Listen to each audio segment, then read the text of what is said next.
જય માતાજી મિત્રો, પુષ્પાની રસોઈમાં તમારું સ્વાગત છે। આજે આપણે ડુંગળીની ચટપટી ચટણી બનાવવાની છે। તેના માટે આપણે 2 ડુંગળી લઈ લીધી છે। આજે ફટાફટ બની જાય ને ઇન્સ્ટન્ટ એવી ચટણી બનાવીશું।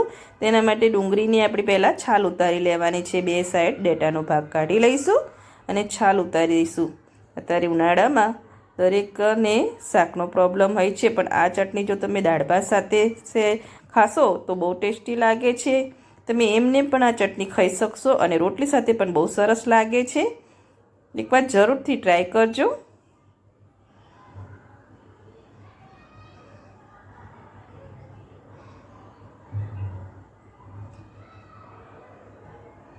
તે છાલ ઉતારી લઈશું। 2 સાઈડ કાપી લઈશું। આવતે છાલ ઉતારી લીધી છે। હવે આવતે ગળવાળો ભાગ હોય છે ડેટામાં, તેને પણ કાઢી લેવાનો છે। તે રાખવાનો નથી ચટણીમાં। આવતે કટ મારીને કાઢી લેવાનો છે। બધો ભાગ કાઢી લીધો છે। આવતે બીજી ડુંગળીને પણ કટ કરી લઈશું। હવે તેને આપણે ઝીણા ઝીણા પીસમાં કટ કરી લેવાની છે। એકદમ ઝીણા પીસ કટ કરવાના છે આપણે। તમારે ચોપરમાં કરવું હોય તો કરી શકો છો, પણ ચોપરમાં બહુ ચોપ થઈ જાય છે, એટલે બને ત્યાં સુધી તમે ચપ્પાથી જ ઝીણી કટ કરી લેજો।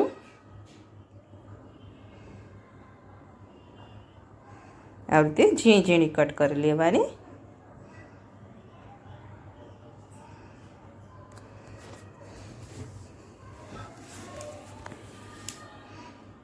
જો એકદમ ઝીણી કટ કરી લીધી છે। ક્યાંક મોટું લાગે તે કટ મારીને ઝીણી કરી લેવાની।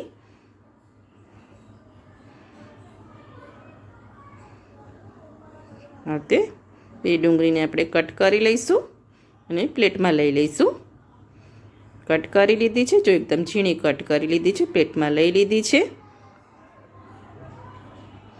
તેમાં આપણે મસાલા કરવાના છે। તેમાં આપણે સિંગદાણા લીધા છે। મેં સિંગદાણાને શેકીને છોતરા ઉતારી અને પછી તેને અધકચરા ખાંડી લીધા હતા। ખલિયામાં, મિક્સરમાં નથી પીસવાના, ખલિયામાં ખાંડીને તેનો પાવડર બનાવવાનો છે। 1 ચમચી જેટલું લાલ મરચું લઈશું, અડધી ચમચી જેટલું ધાણા જીરું, સ્વાદ અનુસાર મીઠું। પહેલાં મસાલા સરસ ડુંગળી સાથે મિક્સ કરી લઈશું। સિંગદાણા જરૂરથી એડ કરવાના છે, તેનાથી આ ચટણીનો ટેસ્ટ આવે છે। મસાલા સરસ મિક્સ કરી લઈશું। પહેલાં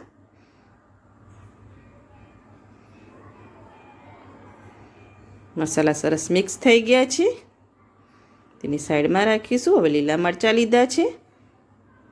લીલા મરચાં આવતે ઉપર જ એડ કરવાના છે, તેના પર આપણે વઘાર એડ કરવાનો છે। એટલે લીલા મરચાંને મિક્સ નથી કરવાના, વઘાર એડ કર્યા પછી મિક્સ કરવાના છે। આવતે વચ્ચે આપણે લીલા મરચાં તીખા લઈ લીધા છે।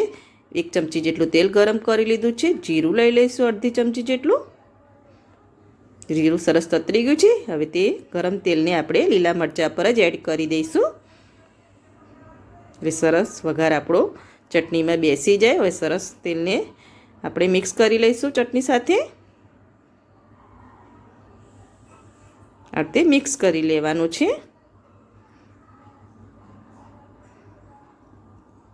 મિક્સ કરી લીધું છે। કોથમીરના પાન લઈ લઈશું। કોથમીરના પાન લઈ લીધા છે। મિક્સ કરી લઈશું। ખટાશ માટે આપણે લીંબુ એડ કરવાનું છે। જો તમારે લીંબુ ના લેવું હોય તો તમે આમચૂર પાવડર ટેસ્ટ મુજબ લઈ લેવાનું। જો થઈ ગયું છે, જ્યારે સર્વ કરવાનું હોય ત્યારે જ લીંબુ એડ કરવાનું છે, પહેલેથી નથી એડ કરવાનું। હવે લીંબુ લઈ લઈશું આપણે। અડધો લીંબુનો રસ લીધો છે।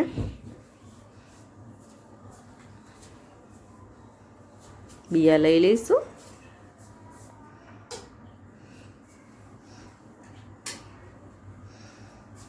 જો મિક્સ કરી લઈશું। લીંબુ એડ કર્યા પછી ચટણીમાં સરસ તેને મિક્સ કરી લેવાનું છે।